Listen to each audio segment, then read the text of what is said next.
even though white people took the image of Egypt, ancient Egypt, right, and put like their faces on it, right, the white faces on it or the pale faces on it, and said that was them that did it, right?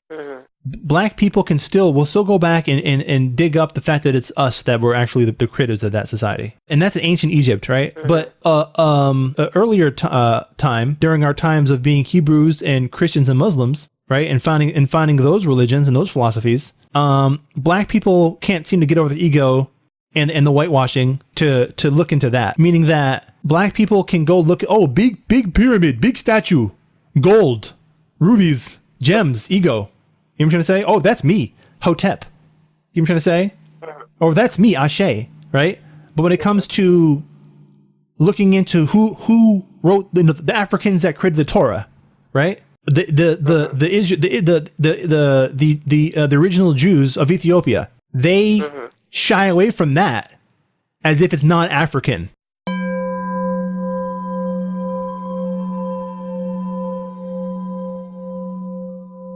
For questions, comments, and to show your support, visit us on the web at afroempath.com.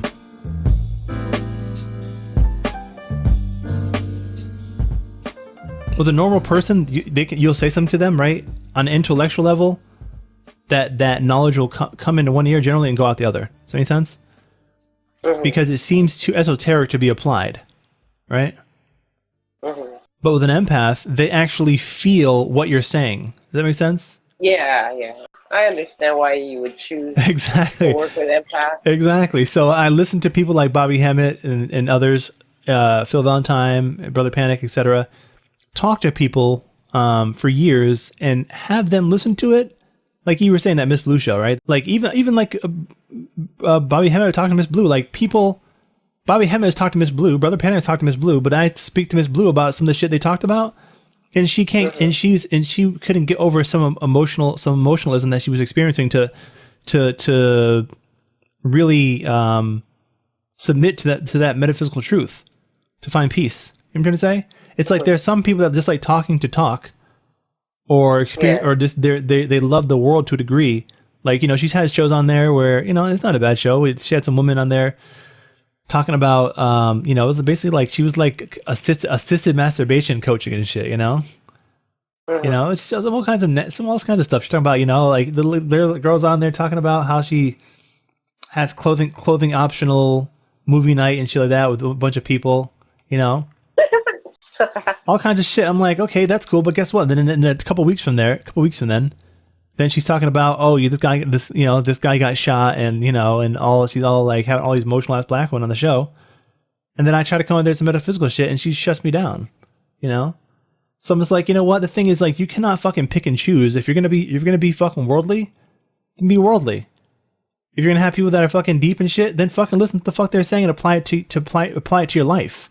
For me, I'm trying to say that's why I feel. So, like, listening to her was one of the reasons why I decided to create my own, because I'm like, you know what? Like, sure, you have a lovely voice, and, you know, I'm sure you have some spiritual gifts of your own, but you know what? When you begin to, if you're not applying it to change your own life, then you're just a conveyor of information of people that are more advanced, you know? So I'm like, if Bobby Hemmett had a podcast, or Phil Valentine had a podcast, that's the kind of podcast that I wanted to have. You're going to say people that actually get it, you know, and are not, I'm not, there's not going to be a guest that I have on that like, they're having to give me a foundation of knowledge. You know what I'm trying to say? Like, I have a foundation of knowledge. Now I can have my foundation of knowledge and they have their foundation of knowledge. We come together and build to help the community as a whole expand their foundation of knowledge. You know what I'm trying to say? But what I notice about all you guys, like, everybody has their own way. Nobody wants to come together with, because everybody's way, nobody wants to be overshadowed by any other person's way. It's not about being overshadowed. Truthfully, there is only fucking one. There's only one God and only one fucking Messiah. I know, but that's how it is out there. But listen, tell me if I'm wrong when I say this, right? You tell me if this is incorrect or correct. There's only one God, one eternal God, and one Messiah. Yeah, I know. Okay. but that doesn't mean that people don't get like everybody wants their own. Well, that's the thing. Guess what? Everything. Miss Blue does not believe in that. When I called her show up, no, she doesn't. Mm-hmm. When I called her show up, right, I could probably give you the episode to listen to, right? And I started, I want to ask you. and I started talking about, because I started talking about some quote from the Bible. I didn't even say the quote from the Bible, but I just said something about just the Bible and just something from the Bible. And she said, "The Bible," like she kind of like tried to like put me down when I said that, Like, she doesn't really mention anything to do with the Bible. exactly, she doesn't. She's hedonistic.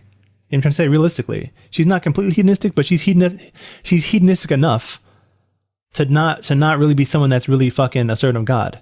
I'm trying to say, like, she'll do what's convenient for her, and I'm sure she makes a decent amount of money from what she's doing, but the black people don't need what's fucking convenient for them at this point. I'm trying to say we're living in the end days now, fuck that. We need this. But see, that's where the problem is. A lot of people, everybody looks at things differently, so everybody's seeing things differently. It doesn't. That's the thing, though. There is no. People think that they live in a world where, based upon what their beliefs are, that the Messiah is not coming back as a black man. You know what I'm saying? No, that's going to happen whether you fucking believe in it or not.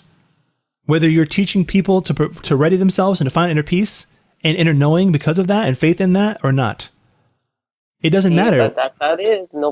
Everybody's on their own. That's what I'm seeing. That's why I just sit back on my lazy boy and pick and choose what I want for myself. That's exactly it. But guess what? And I do the exact fucking same thing. But here's what you'll notice, right? That with the people that I have on, it's not that everybody. I'm probably most of the people that I have on are people of faith, right? But your people are more people that are different. I noticed that you attract people that are different, that maybe the world would think are weird or crazy. Mm-hmm. But they're people of. So it's not really a religious or a biblical thing. It's more like they just think differently. So there may be people that think differently seem to be open to a lot more things than everybody else. Yeah, but I mean, on the Facebook group, here's what I wrote on the Facebook group. This is the first paragraph. It says, this is a description of the Facebook group. It says, this group was started to foster an environment of fellowship and support for those elect brothers and sisters of faith and of African, Moorish, and Indigenous American descent, who during the time of the quickening understand that the final battlefront is not a physical, social, political one, but an internal, psycho-spiritual one. And who are, and also I give this quote from the Bible that says, "We wrestle not against flesh, but of principalities and wickedness in high places." Yeah, but you don't mention the Bible. I give the fucking Bible verse. You give a verse, but a lot of people respect Bible verses, but they just don't really want to talk about it. It doesn't matter. This is a description of the group, right? It says, "The battlefront is not a physical, social, political one, but an internal, psycho-spiritual one," right? Being waged on us within us at the DNA light code level, and that man, via the soul, is the perfecting agent of God, Allah, etc., and who are doing the inner work via meditation/transmutation to heal and raise themselves, thereby healing and raising the vibration of the human family and the world, aiding the collective, the body, and the Messiah, the head, in his work to free our collective souls to a new and eternal heavenly abode. That's the first paragraph. It goes on. Mm-hmm. But I mean, that's the shit I'm dealing with right now. That's the energy I'm putting out there. You know what I'm trying to say? I mean, she's more. I already know what she is. I enjoy her. You know what though? The guy, I prefer the guy actually to her, because last night I went to listen to it and it was just her on there. Yeah. And I was a little bit disappointed. Yeah, she's fucking boring. I actually like the guy. She's listen. I as a black woman, I still have a certain amount of love for her. You know what I'm trying to say, but I'm to the point now where it's like, this shit is not. We're reaching a time where this shit's not necessarily about convenience. You know what I'm saying? It's not about feeling good. I think black people, unfortunately, like they want to hear things that don't require them to take responsibility. Does that make any sense? It's not only black people, white people too. But They fuck white live in people. But La fuck La white people. Land. I don't give a fuck. I'm not here. I ain't here. I'm not. It says in the Bible, right? Go to us. Go to the last tribe of Israel. So we'll get to them when we get to them. I'm talking about black people, right? Black people don't want to hear shit that is inconvenience for them. Now listen to this. Even though white people took the image of Egypt, ancient Egypt, right, and put like their faces on it, right, the white faces on it or the pale faces on it, and said that was them that did it, right? Black people will still go back and dig up the fact that it's us that were actually the critters of that society. Yeah. And that's in ancient Egypt, right? But earlier time, right? And during our times of being Hebrews and Christians and Muslims, right? And finding those religions and those philosophies, black people can't seem to get over the ego and the whitewashing to get to look into that. Does that make sense what I'm trying to say to you? Meaning that black people can go look at, big pyramid, big statue, gold, rubies, gems, ego. You know what I'm trying to say? Oh, that's me, Hotep. You know what I'm trying to say? Or that's me, Ashe, right? But when it comes to looking into who wrote the Africans that created the Torah, right? The original Jews of Ethiopia, they shy away from that as if it's not African. Does that make sense what I'm trying to tell you? So we pick and choose what we want to identify with because one is just a big fucking building. That big building doesn't require you to take any responsibility for yourself and your inner work and your fucking sinful nature. Whereas the Bible, right, and the Quran requires you to look at yourself and have a certain amount of discipline. And black people don't want that. They don't want responsibility because truthfully, they don't want power, right? They want to be codependent on whites while having cultural freedom, of some Ooga Booga tribe that they have no fucking idea about, rather than finding themselves in a culture that they actually helped found that require them to turn their hearts back to God. You know what I'm trying to say? Because the whole power thing, though, I don't think black people really think like that about being powerful and on top of a whole bunch of people and stuff like that. I don't think they really think like that.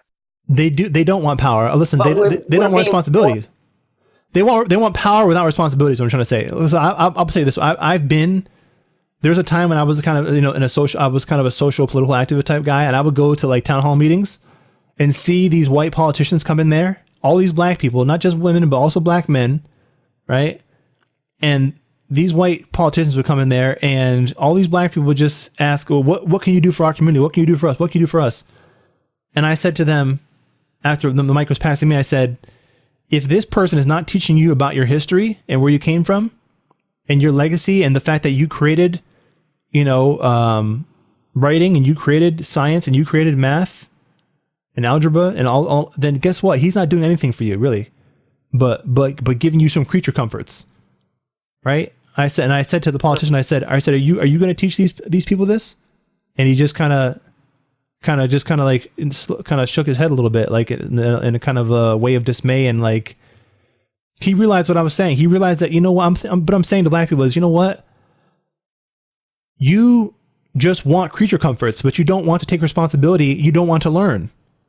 Right? I have a mother, but it's my own mother, who can get on the internet right now with balanced information, and she'll go and watch the fucking royal wedding, right? And see how this girl's dress looks.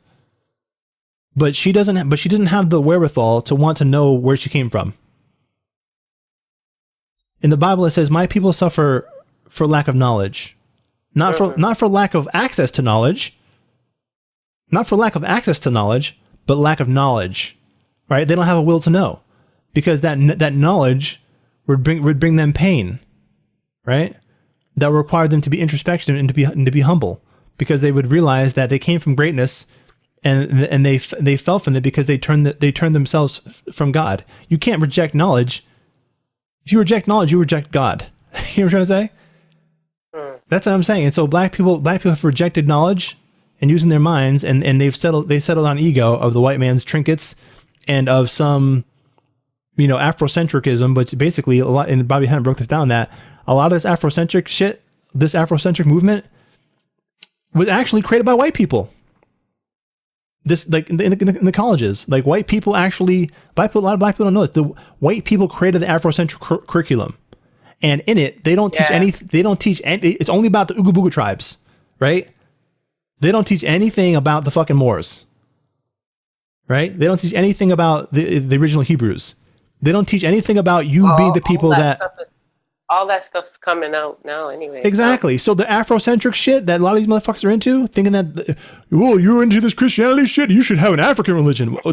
I'm sorry, I didn't know that Ethiopia was not in Africa. Oh, I'm sorry, I didn't know that Egypt was not in Africa. I didn't know that Christianity didn't come out of Egypt. You know what I'm trying to say? I didn't know it was a natural progression. So I'm just saying, like, our people are putting ego, right, before intellect, right? And they're suffering because of it, because they're being willfully ignorant. And unfortunately, a lot of people that are out here being carriers of messengers of knowledge, they have a responsibility to teach the truth, and they're not doing it due to convenience, because black people want what's convenient and not what is going to force them to think. You know what I'm trying to say? And having a moment of inconvenient truth. Black people have been taught how to think. They've been really expect anything better from. Yeah, they've been taught how to not think, because for so long, if we ever wanted to have knowledge, if we ever wanted to obtain knowledge, there'd be a penalty for it. You know what I'm trying to say? Yeah. If we wanted to learn how to read, we could be killed for knowing how to read. You know what I'm trying to say? See? There you go. That's the whole reason why. So what they did was they programmed our chakras. You know what I'm trying to say? Through every time we try and rise above, think of Black Wall Street, they burn it down. So eventually, there's an example given of a flea. If you put fleas in a jar and put a lid over it, eventually that flea will hit the ceiling of that jar, and after a while he'll be so programmed to only jump to that certain height that when the lid comes off, he'll still keep jumping to that point of that lid, and he'll never jump out of the jar. You know what I'm trying to say? So that's what black people are. They're conditioned energetically. They've been conditioned or programmed, or we in the metaphysical occult world, we call a program a spell. So they've been put under a spell by their enemy. Now it's the job of every single black person that considers themselves a person of knowledge and a person of insight and a person that is a teacher of knowledge to be teaching this, and to be teaching it with a passion. And I don't see that passion with a lot of brothers and sisters out here, right? And so after a while, I just began to disregard them and to say, I'll do it myself. And that's why I started the podcast. If you or anyone you know would be interested in spiritual life coaching from a fellow empath, email afroempath@gmail.com or visit afroempath.com for more information.